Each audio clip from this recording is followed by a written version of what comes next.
Hi everyone, this is my amazing 2009 Toyota Prius.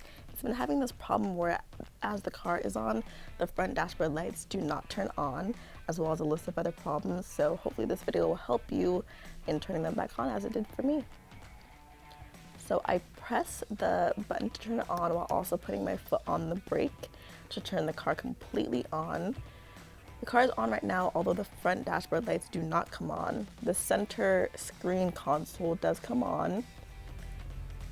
I put the car in drive and the car does in fact drive forward.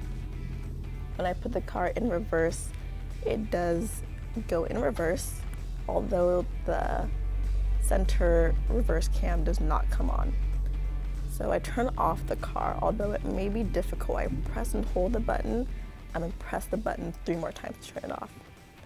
I go to the trunk, lift up that plate that's in the back trunk, and then take out the other piece in the trunk, exposing the tire. And then on the right side, there is a little covering.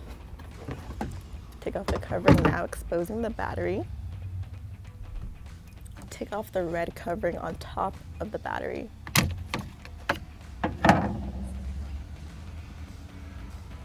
Now, the little white plug that was just under the red positive battery cover, we're just gonna unplug that for a minute and then plug it back in.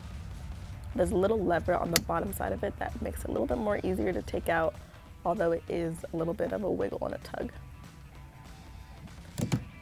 Once I took that out for a minute, I just plugged it back in, got back in my car, turned my car back on, and all the lights came back on.